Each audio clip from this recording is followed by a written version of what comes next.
So hi, and welcome to another video from me, Christopher DBG. So it's been a bit of a long journey with this Saturn Ultra 4 from Elgu, but I finally got the PLA or the FEP sheet. It is not the ACF sheet, which is like the one with like a frosty texture, and we're going to change. The FEP sheet's only been able to print once, and you can clearly see this is damaged from my first print. Elgu sent me loads of stuff. I've already done a customer service sort of like video on them already. There's a lot of credit for what they do, but let's do a video on how to change this sheet, because I am reading a lot of comments on all the Facebook pages and stuff that people are having problems with it. So I'm going to change it, see if it helps people when they're changing theirs. We'll go from there. I'll do a top down video so you see what happens. It might have music, it might not have more. If not, you'll just be able to see it. I'll try and fast play what it is, and I also got some nice little tools. They're really good for changing these sheets as well. I'll put all links in the description for you. So let's start. Hope you enjoyed the video. Please like and subscribe and all of that. Let's change the sheet and let's get printing again.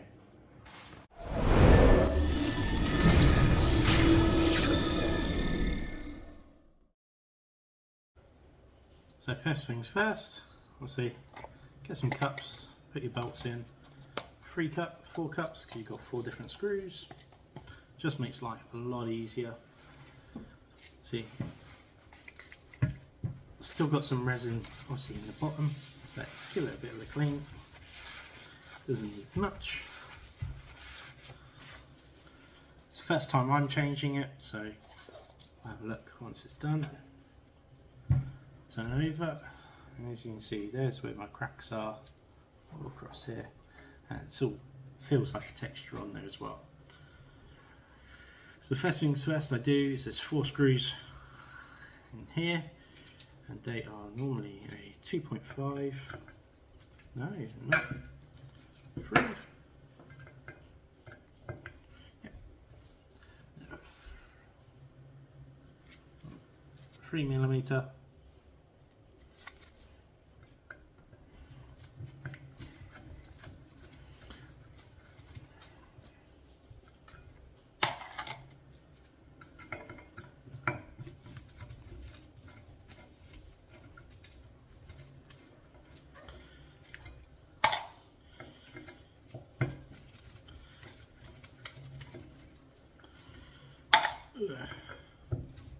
Nice and simple. Shouldn't take too long. There's 4. The next one is 2.5. Right. 2.5.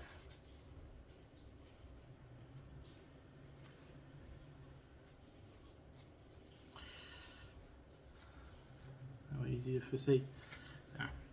And there's 1, 2, 3, 4, 5, 6, 7, 8, 9, 10, 11, 12. So 12. They come off very easily, so well, mine do, which is almost a showing that actually it wasn't tightened up in the first place, which could be worth checking if you've only got your Ultra 4 and you haven't printed anything yet. The chances are you've probably printed already and you're probably having loads of success, which is, I'm very jealous. But I know this is a good printer. I know it can work. I've seen the videos, I've seen the reviews. Unfortunately, there is not equally the same amount, but there is still a lot of people that are having problems with theirs. But like I said in my video about the customer service at Elgu, they're generally really good. I've never had a problem with them, and I've definitely not got enough viewers or subscribers that warrant any of them giving me any favour, to be honest. So, you know, at the end of the day, I'm just a customer. I bought a product, haven't been sent it for free, so it's just one of those things. But let's get this changed. Oop.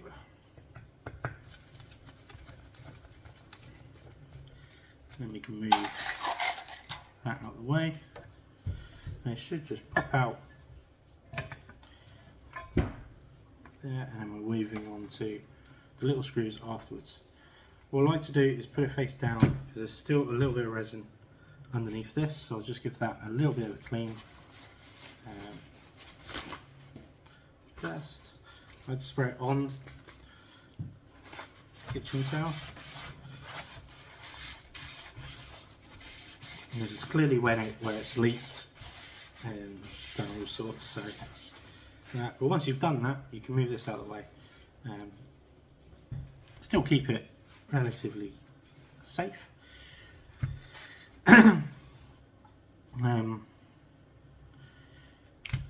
Now this is where you see it quite, it's not stretched at all, and it will come looser as you do it. So if you can get your cup, there should be a 2 mil again, and there is quite a lot on this one. So it's 1, 2, 3, 4, 5, 6, 7, 8, 9, 10, 11, 12, 13, 14, 15, 16, 17, 18, 21, 22, 23, 24, 25, 26, 27, 28. 28 screws. Best thing to do is you just go round. You don't have to do it in any particular order for this one when you're undoing it.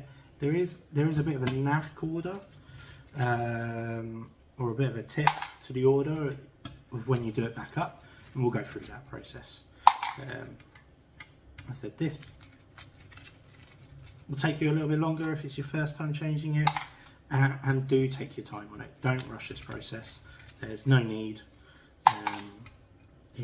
It's one of those things that is annoying, but it's a bit like if you're equivalent of FDM, like getting a clog, or not so much changing the filament because that's relatively easy in these days, but getting a clog in your machine, you have to heat it up and pick all the filament out. This is probably the only real equivalent to the FDM printers. Now some people say they last for a long time, these FEP sheets, and normally I'd say yes they do, but that's because most people will print, the average printer will print quite sporadically. Myself, I tend to print every day on commissions or projects that I'm currently doing, or just hobby stuff really. So for me, my sheets do go a little bit quicker than most, but they are a consumable, like quite a lot of things are in a resin printer. Even the screen arguably is a consumable. The ultraviolet light underneath is a consumable, and obviously the LCD screen is also a consumable. Now they're all relatively easy to change, and the newer the printer, the more expensive those parts are. If you're working on a Saturn compared to like a Saturn 2 or Saturn 3, there's definitely a price difference in that, and that's something that people don't quite tell you when they go, oh, there's a new printer out, it's really cheap, but then a new screen, when it goes, because it will black spot eventually, for a Saturn 2 is my only comparison, because that's the only one I've recently changed, is £100. But a Saturn 2, you could buy for 250, 280 at the moment. So it's quite a lot. Okay, there's all them off. Peel that, and there's definitely a lot of resin. You can see where it's leaked all down here. So we'll give that a clean. Just pan it round. Pop that away. And this is why we wear gloves.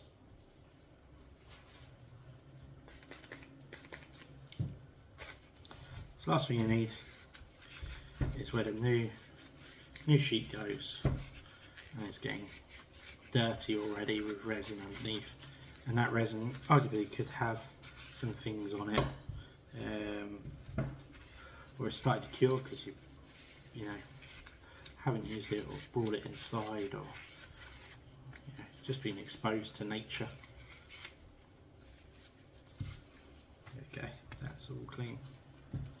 Next thing is to make sure it lines up properly. So you can see on the printer you got where the bolts are or where the screws will go. So when it joins up, let's join up. So there we go. You can see what it's like. So it's got the indents part on the other side, obviously. It's matching there as well. If you struggle with this part, it's like reversing the process essentially. So it's quite easy to do, but take your time on it. Now sometimes people say you put a sponge underneath to make sure that the sheet doesn't quite touch the bottom. I put just a small bit of kitchen towel. I make sure it doesn't flap up, which it will do when you put the sheet on because it's static, and basically you're putting the sheet in between those two. It will overlap, so you need to make sure you've got it lined up, and once you've done these screws, trust your Stanley knife to then cut it round. So let me get the F&P sheet and let's go from there. So you got the F&P sheet, and I said this is another reason why you wear gloves, because the last thing you need is loads of fingerprints on it. It has two sheets to go over. One is clear, get rid of it, and the other one is blue. Now this is where the static will, my flawed way of getting it slightly level will fail because it creates the static, but I haven't got a sponge, so that's where we're at.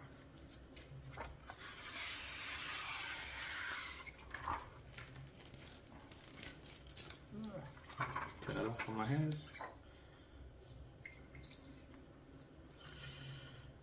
What you want to do is make sure you've got a bit on all the edges, not too much, so it's nice and even, because that is where you're going to cut it, and if it's too close you will cut the metal, and that happens over time, to be honest, anyway, but the less you can do it the better. Move this back in so it creates a sandwich. And the best thing about this plate, unlike the Saturn 2, you've got the two bits here that will have the F&P sheet won't pierce with a normal screw, because that's where the plate bolts will go in a sense. But we just reverse the process. Now there is, like I said, there is a bit of a knack to this bit. Using the wrong one, it's the 2mm here.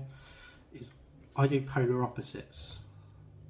So if I'm doing on the top left hand corner, right here, I'll do the next one on the bottom right.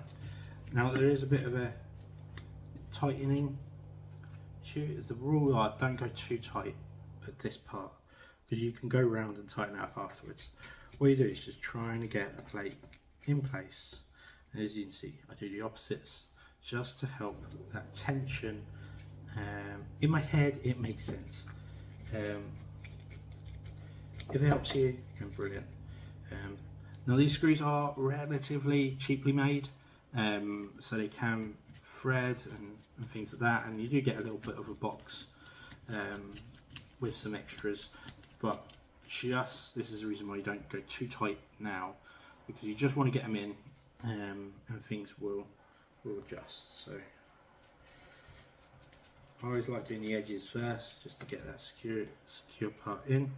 And like I said, even on the edges I'm doing polar opposites. This is the worst thing with the gloves with this tool, because you can get your fingers trapped underneath it, but just take your time and go through it all.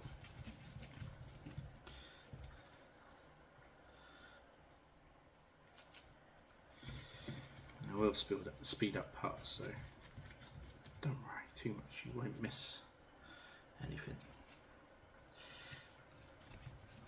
So I've done all the edges and now I'm just going round, doing the polar opposites. Just helps my head with it. Like I said, don't go too tight. Once they're all in place, then you can go round and tighten them up anyway. Makes life a lot easier.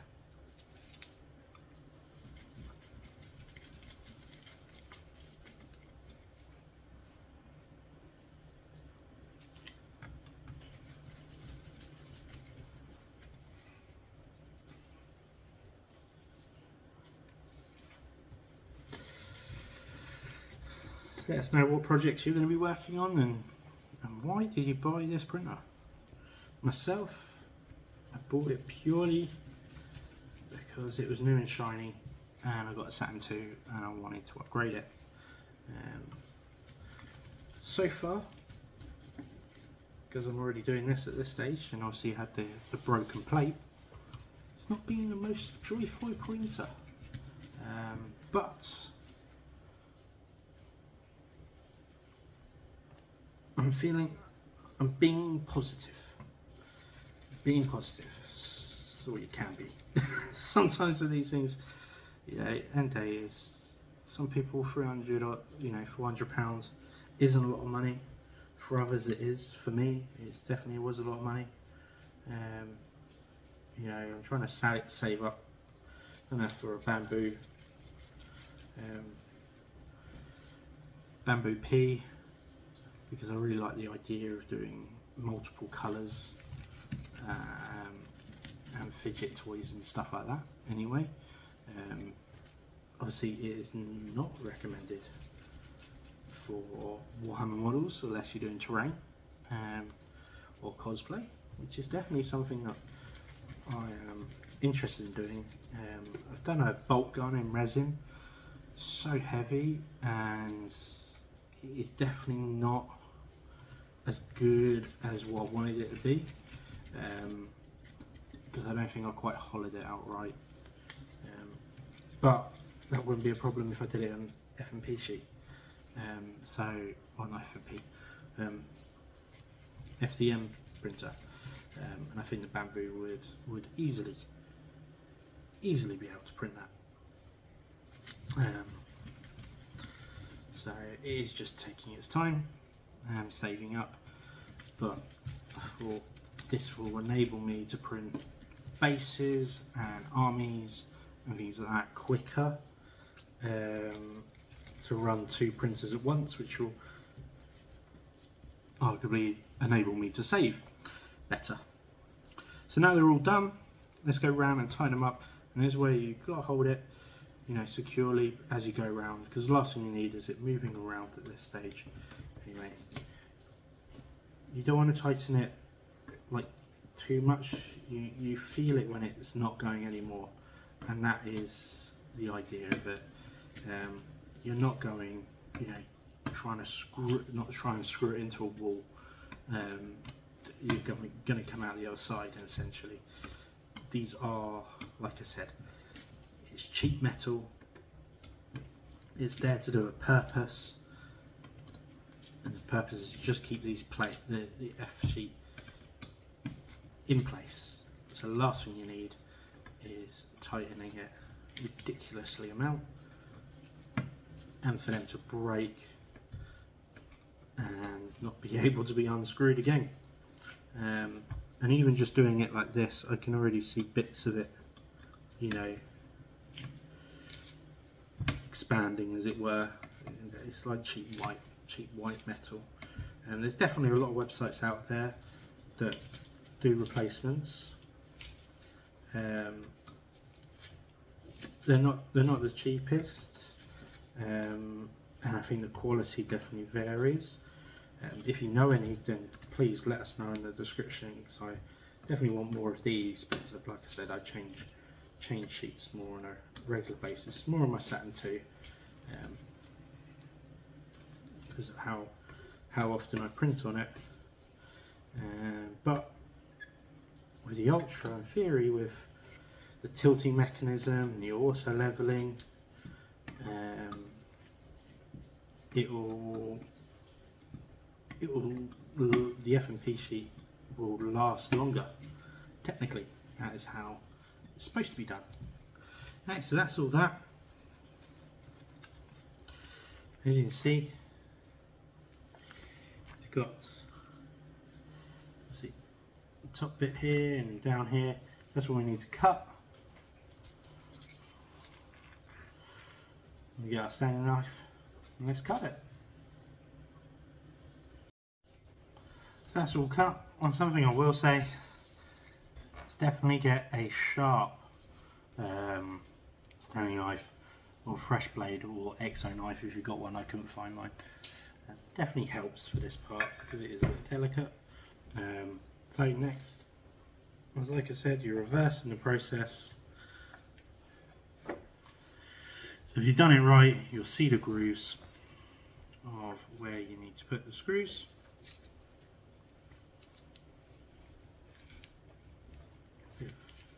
F&P sheet I didn't quite cut properly there. Should be alright. Then we go back to the bigger screws. I should have 2.5. And like the last, I said the last one, just go around opposite. This time definitely don't screw too much in, because you'll see it, if you screw all the way in there, you'll see it slightly lift up here and it'll just muck up what you need to be able to do it, basically. And you'll hear it catching. These are probably the most, they're a lot more secure than the ones we've done previously. You can definitely feel it a bit better on there. So you don't need to wear gloves for this part anyway. I probably could take mine off. It's getting a bit hot.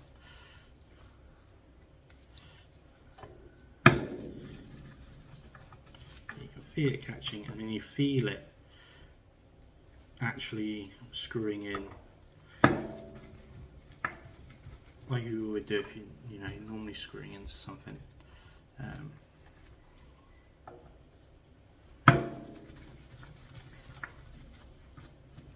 Seems a lot quicker than the Saturn 2 for some reason.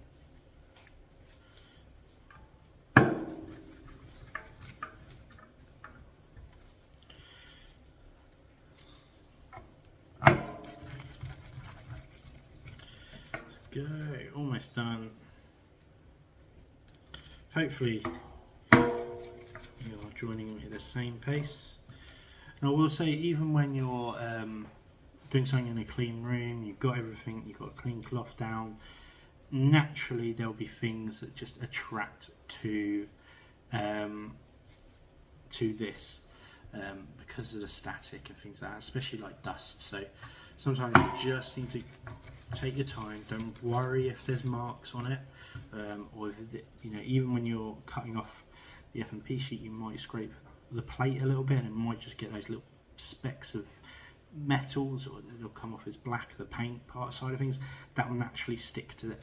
Don't go wiping this down at this stage. Don't go plodding along, not plodding along, but touching it, especially with your hands or a cloth at this stage, because it's just not tight. It hasn't got tension, so it will muck everything up. This is the part that starts giving that tension to your sheet with the famous sort of that sound when the plate touched it and it comes off. So when we're in, so now I'm just screwing everything that a little bit tighter now, and you'll feel it push down into it as well.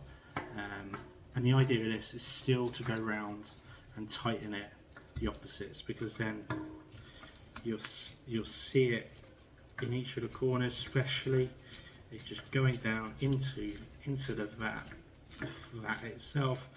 Like I said, I didn't tighten them at all really at the start, so I'm just going to go in as much as I can at this stage, and then I'll go round again, giving it that extra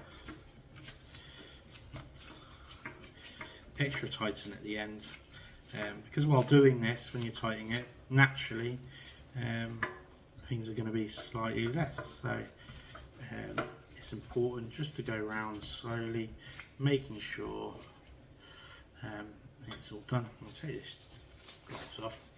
just getting sweaty and I'm sticking to it. Just done that one. These are so much better than the normal Allen keys, in my opinion. And I'm rubbish at like DIY and stuff like that anyway. So this, it really helps me. There's hardly any in where everything is. And I said they were quite in before, and as you're screwing, it's just lifting certain corners up. So naturally, the opposite corner is why I like to do the opposite corners, because it just secures everything down properly and securely. That is not opposite. I did that one already, so I missed this one. That's all right.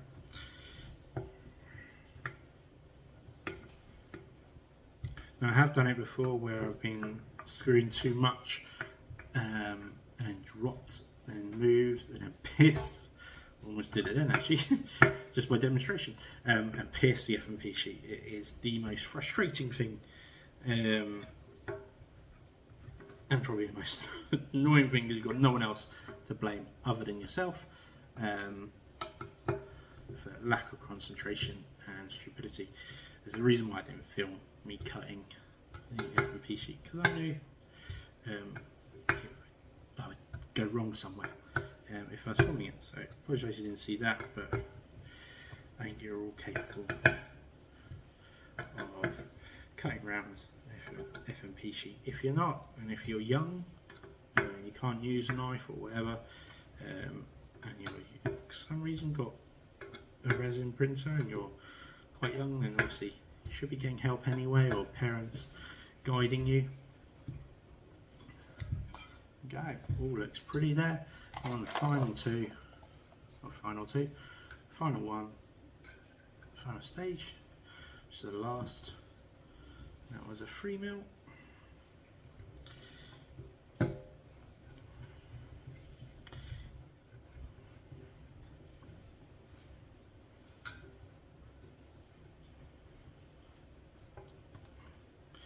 Even on these, I do opposites and I don't go all the way.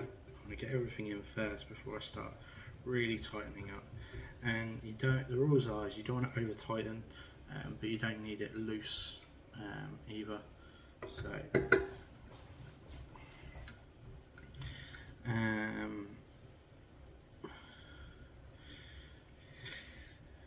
in theory you should be able to touch it like a drum upwards. Obviously you don't go whacking it like a bongo and with your hands, but you should be able to hear a distinct noise that will show that it is definitely tight enough and can help with that.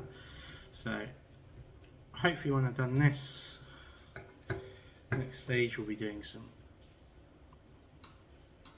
aberration. Just make sure there's no lips at all. That all smoothed and all synced in, and that is done.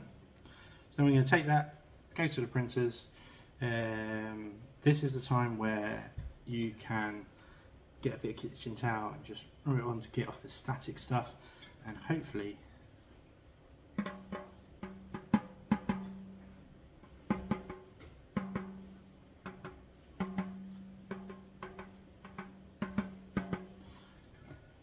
sounds good to me. There is a distinct noise. There is an app that can tell you, like, it's specifically used for drumming, and it tells you the pitch. If I can remember it, I'll tell you. But I know I've done these enough now that I know I can hear the sound that I feel that is right. That is everything. Hope you enjoyed that. Hope it makes sense. Like I said, I'll put a link in the description of all the tools that I use. And hopefully I've got a working 3D printer now on Ultra 4. So let's get it all ready. and let's get some printing. So, but please like, subscribe. Hope you enjoyed this. Hope it helps you for how you need to do change your FEP sheet.